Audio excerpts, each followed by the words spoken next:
I live with my parents now, so you, a stranger, should just move into a cheap facility. What's the big deal, huh? My husband, whom I believed would make me happy, was just using me. I was betrayed by my in-laws and was shocked. I realized that this mother and son duo hadn't noticed their own naivety. Who's gonna pay the bills if they kick me out? I realized that there's no point in being a family with these people. I knew what I had to do next. I immediately contacted everyone and began preparations. What happened to the appliances? I had a service come and pick them up. What? The next day, I called a service and had them pick up all the furniture and appliances. My husband was in a panic and started yelling. My name is Michelle Thompson, 35 years old. I've been working from home since graduating from college. I only commute once a month, but I'm a full-time employee. The company has been very accommodating. That's because both of my legs are disabled. So, I use a wheelchair to move around the house. This happened because I had a motorcycle accident in college. A car rear-ended me on the highway, and I was thrown into the air. It felt like time was moving in slow motion. This is it for me. I clearly remember thinking that as I was sent flying. Luckily, my life wasn't in danger. But my legs became immobile. I've been doing rehab ever since, but they probably won't get better. I've been in a wheelchair for years. I guess I'll probably remain single for the rest of my life. Once I had come to terms with my condition, my old desire to get married resurfaced. One day, my friends set up a blind date for me. That's where I met my husband, Ken. He's 5 years older than me, but he looked younger than his age. What surprised me was his behavior, which seemed way too immature for a 40-year-old. To put it nicely, he's a very straightforward guy. He didn't hesitate to ask all sorts of questions after seeing me in a wheelchair. How do you eat? How about household chores? Can you do the laundry? How's work? Can you go to the bathroom by yourself? How about taking baths? Everyone else was being careful around me, but Ken didn't hold back at all. I'd never met anyone like that before, and I was actually pleased. Most people wouldn't ask about my legs. But Ken, as brazen as he was, asked me everything. Most would find him rude, but I was glad. He was genuinely interested in me.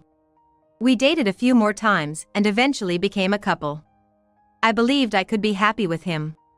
Back then, I could only see Ken and thought I wouldn't meet anyone else who would want to be with me forever.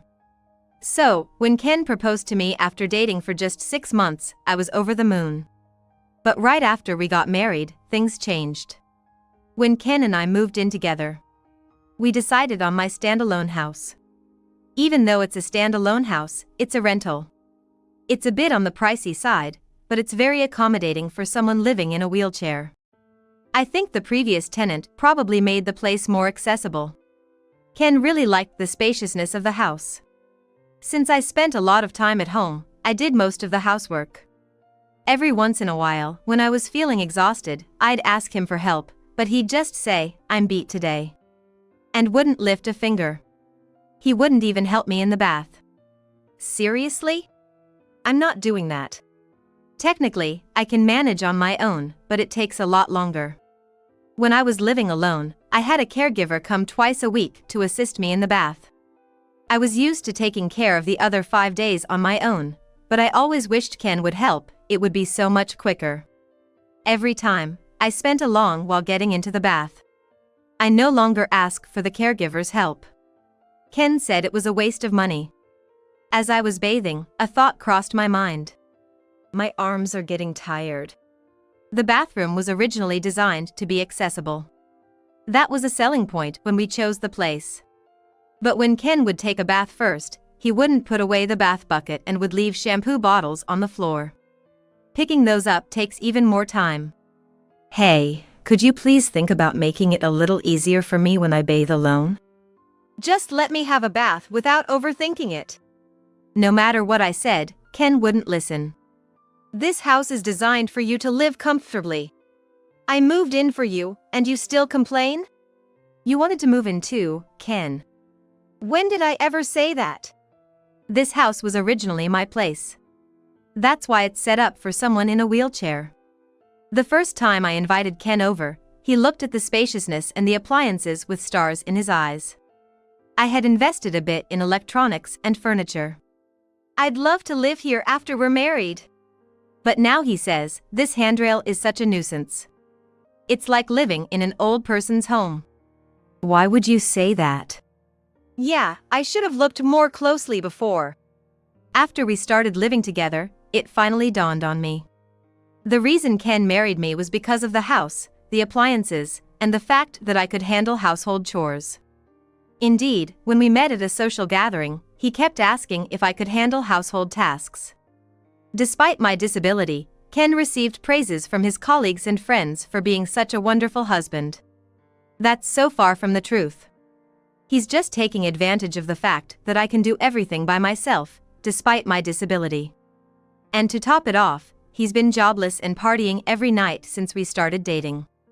Realizing all this after getting married is heart-wrenching and makes me want to cry. Still, I didn't break up with him. I mean, there must be some love there since we got married, right? I kept telling myself that. Hey, give me some allowance. You got some just the other day, right? Yeah, but I spent it already. Slowly, Ken started to rely on me for money without working. I reached out to Ken's mother for advice. Ken doesn't seem to want to work. What should I do? He's always been working hard, maybe he just needs a break. Even though she said I could come to her with anything, she always took her son's side. She'd say it's natural since he's an only child, but I wasn't convinced. I've lost both my parents, so I don't have any family to turn to. I felt utterly lost. I considered talking to a friend about it, but the last time I vented a bit, they told me, I wish that I had such problems. Ken always puts on a good front. That evening, I was reprimanded by Ken. Hey, did you go blabbering to Mom? About work? Yeah. Why would you worry an older person like that? Can't believe you, seriously. Well, maybe you should work so I don't have to worry. After I said that, Ken stormed out. Typical. He always leaves when things don't go his way. And then he'd come back drunk early in the morning. I'm back, babe. It's early, don't disturb the neighbors. Keep it down. Shut up. Don't boss me around. When he's drunk, he's uncontrollable. All I can do in situations like these is to keep quiet and bear with it. I think I'm reaching my limit. I was starting to think that way. But the thought of being alone again was heartbreaking. I was torn between enduring this situation or living out the rest of my life single. The thought of divorce became more prominent. Then, out of the blue, Ken suggested, I'm thinking of living with my parents. What? You mean move to their place? No, they'll move in here. He acted as if it was a given they'd move in. And he had already decided they'd be staying at our place. I understand wanting to be near aging parents. But both are still healthy, so I don't get why they'd want to move from their own house to ours. Do they really need to stay here? It's gonna be cramped with 4 people, and I work from home, so it'll be an inconvenience. You're always thinking about yourself, huh? I never thought you were this selfish. I'm just saying, why do they need to move here when they have their own place? Our place is bigger, more modern, and has all the conveniences. Plus, it's accessible for elders. If Ken's parents moved in, I'd have to be on my toes during work hours. Ken's rarely home, but his parents would likely be around a lot since they're retired. Sharing the bathroom, kitchen. I'm slower than most people. I could easily imagine the strain of such a living situation. Can I have some time to think? You better hurry up. We don't have much time. Even though he said there wasn't much time, Ken sure didn't wait. By the weekend, he brought his parents over. I suspect they'd been discussing this move for a while now. You know, I've been thinking, maybe you should consider a facility? What? I couldn't believe what I was hearing. A facility? For me? Yeah, it's a good idea, right? You have your own limits, right? In a facility, they take care of everything. It seemed he was not just thinking about his parents moving in but also about sending me away. "I'd visit you from time to time." That woke me up. "If not now, then when?" "Ken, what do you think I am to you?" "Huh? You're my wife, right? Would you really tell your beloved wife to go to a facility?" "Hold on. When did I say I love you, Michelle?" I felt my face flush with anger. This guy, Ken, was using me. Didn't I know it all along? Wasn't it my fault for letting it get to this point? I thought I had to draw a line. Then, even more unbelievable words came out of Ken's mouth. "In this house, I'm gonna live with my parents. You, an outsider, can go live in some cheap facility." "What did you just say?" I looked to his parents, hoping for some support, but they just had these eerie grins on their faces. "Why are you laughing?" "What's the big deal, huh? Were they targeting my home even before our marriage? Things have been escalating too fast lately. I need to kick these people out." "Please, leave." "What?" "Leave, now." "How can you talk to my parents like that?" I felt like I saw the real Ken. He was yelling at me with such fury. If he cares so much for his parents, why doesn't he earn his own money and build them a house?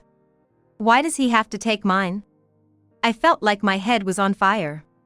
"It's okay, Ken." "Michelle must have been shocked since we came unexpectedly," his mother said. "We just came to check the place today." "Yeah, we need to check before moving in. Looks like there are more appliances than last time. Seems comfy to live in." They are seriously here to take my home. I took a deep breath, trying to calm myself. As I took in the oxygen, a sudden question popped into my mind. If I leave, how are they planning to survive? His parents are on a pension and Ken's just a part-timer. I'm covering all the rent and living expenses. Who's gonna pay the $2,800 a month? Do his parents think Ken's earning the living expenses? Ignoring my concerns, his parents cheerfully left. Ken left with them. "I'm gonna stay at my parents' tonight."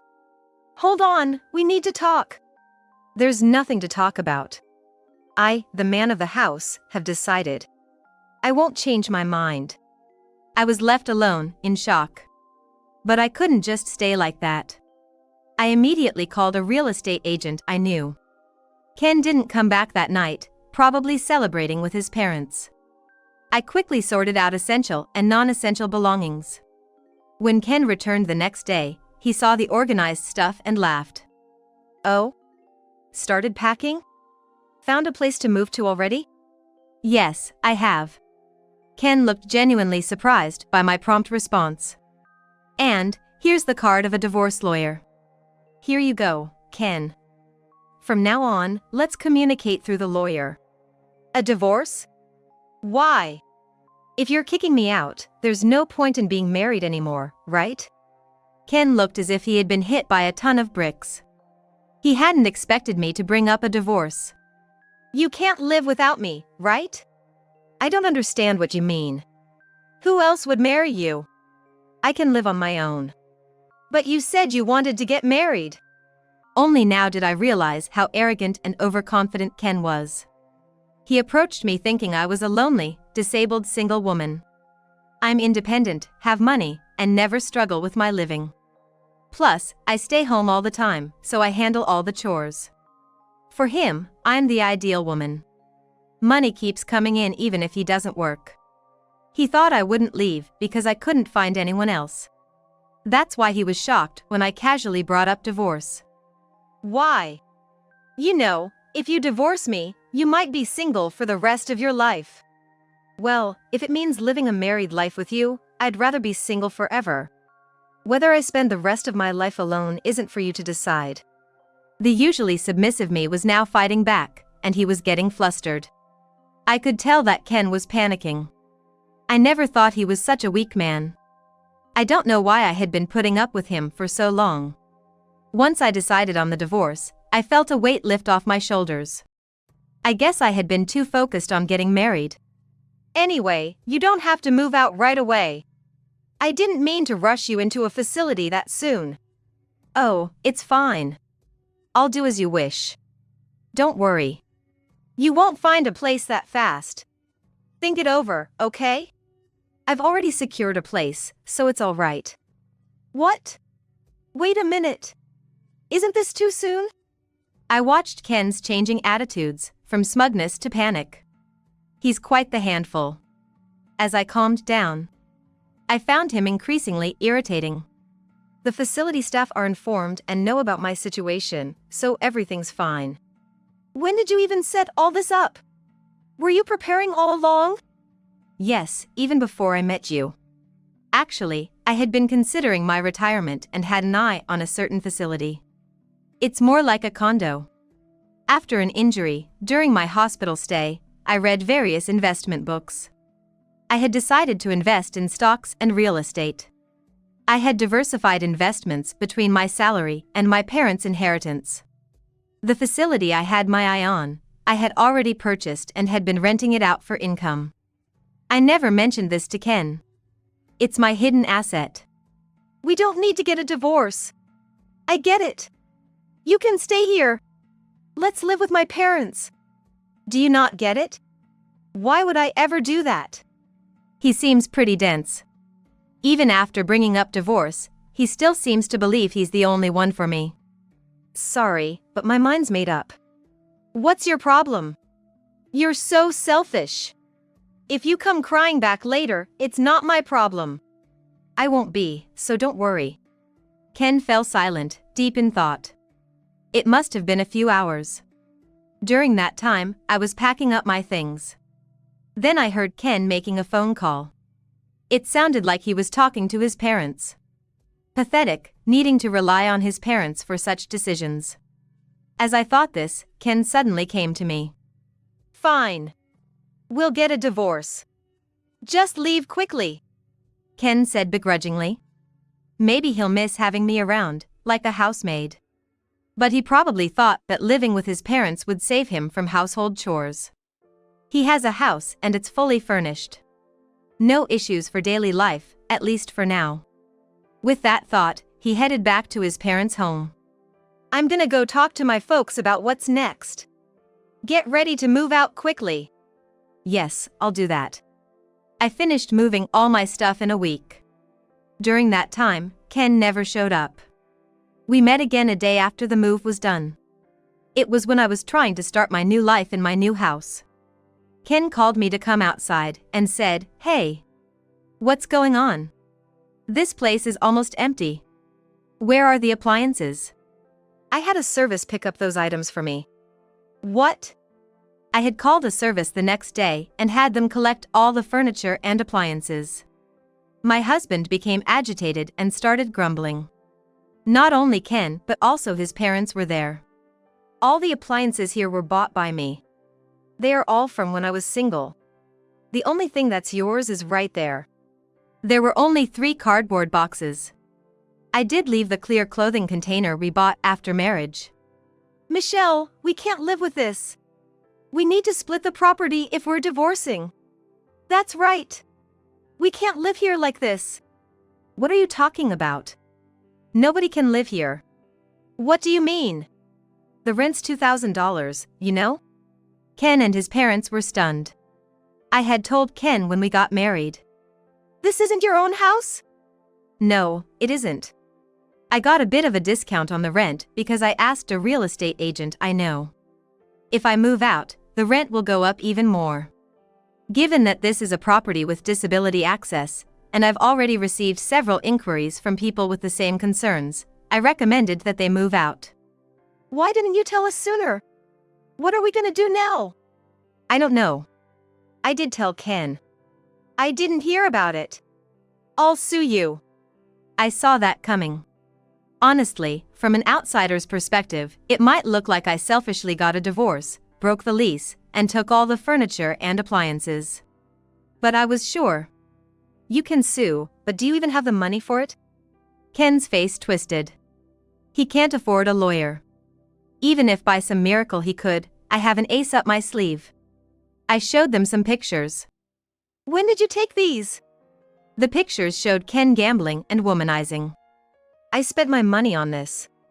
I'm ready to use these in court. Ken, what the hell? I thought everything was going well. It seems his parents were particularly agitated. What's going on? Then, suddenly, Ken started to apologize. I'm sorry. Please come back. I need you, Michelle. You're the one who kicked me out. We're already divorced, so what are you talking about? Besides, you don't love me, do you? If that's the case, I'll just leave. Then, this time, even Ken's parents began to apologize next to him. We don't have a place to live anymore. That was a shock. What do you mean? Our house got foreclosed on. Turns out, Ken's family home will be repossessed in a few weeks. They've gone bankrupt. The debt that his father accumulated grew like a snowball and became an amount that's impossible for retirees to pay. Ken, who used to receive an allowance from his parents when he was single, probably thought he was in trouble and decided to get married hoping for support. Now I understand why his mother was so kind before we got married. I can't help you now, we're strangers. Even if my folks and I end up homeless, are you okay with that? You brought it on yourself, didn't you? Can't you at least give me the electronics and furniture? You've got money, don't you, Michelle? Are you planning to sell them? His ulterior motive was clear as day. I firmly told him I had no intention of giving him even one piece of furniture or electronics. Please don't say that. Have some mercy. It's too late for apologies now. Sort it out on your own. That's why I'm asking. I can't sort it out. I told Ken and his father, who were so persistent, that if they couldn't pay the rent, they should move out. The place is in my name, so if I cancel the lease, that's the end of it. Evicting them was easy. In the end, even if the lease was transferred, jobless Ken probably couldn't afford to live here. I heard all of this from the real estate agent. I can't pay the rent. In the end, I decided to cancel the lease here. I no longer need this place, and since the divorce is final, everything is over. I somehow kicked out the stunned family of 3 and locked the door. What are we gonna do now? I can move into a facility. Goodbye. Facilities like that probably have no freedom and are the worst, right? Good luck in that crappy environment. Maybe Ken felt unsatisfied not having the last word, because he spat out those bitter words.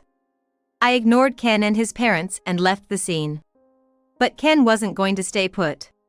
A few days later, he showed up at the facility where I had moved. Hey! What's this about? Looking at the facility where I was, Ken looked like he was about to faint. It's not a crappy environment at all. It's a luxury facility worth $1 million. I had saved up money, and with the earnings from my investments, I bought this place. The previous occupant had left at the perfect time, so I was able to move in immediately. With the sale of my house and some extra income, I still had plenty left over. This facility is top-notch with doctors and helpers on site. The floor plan is just like an apartment, with plenty of privacy. The room is a 3-bedroom, so families can live together. There are even couples and families living here. I can call a helper with the push of a button, and there's assisted bathing every day. I originally thought of this as my final residence, but I'm glad I made the move. You had this much money? Then why? I really don't want you coming all the way here, we're strangers now. Please leave. Then, Ken suddenly started acting all sweet towards me. Honestly, it's creepy. Can't you just let me live here? What are you talking about? That's impossible. We're divorced. Face reality. That's why, let's get remarried. I'm living in a motel now. Isn't that pitiful? I can't get a job because I don't have an address at the motel. He's such a smooth talker. He seems to have quickly abandoned his own parents. In the end, he only thinks about himself. Why don't you take a look in the mirror? You look pathetic. Living off your parents at your age, becoming a freeloader after marriage, and now begging on the streets. Ken's face turned bright red. You're not ashamed to be clinging to your ex-wife? Look, everyone's watching, aren't they? Residents peeking from their balconies were watching. Actually, I had asked them in advance. to look out if my ex-husband came to visit. I thought Ken would surely come looking for me at least once. Either to gloat over my miserable state in the facility or to beg. I always expected him to show up for one reason or another. The residents were very cooperative. They purposely looked at Ken with pity. It's like a real-life drama. I want to applaud them. Ken finally noticed the stares and seemed to realize how embarrassing he was being. I won't ask anymore. With a pale face, he muttered those words and disappeared. I don't think he'll come here anymore.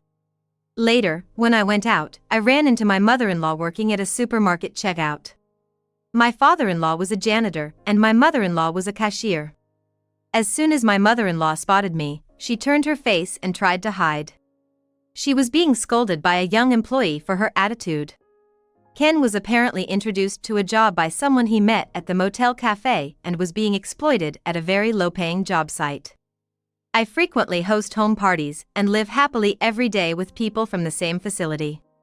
I also became good friends with other wheelchair users. If I had known such a community existed, I would have moved here sooner. I found the time to attend physical therapy sessions. My current goal is to get my legs moving on my own. I lead a fulfilling life both at work and in private.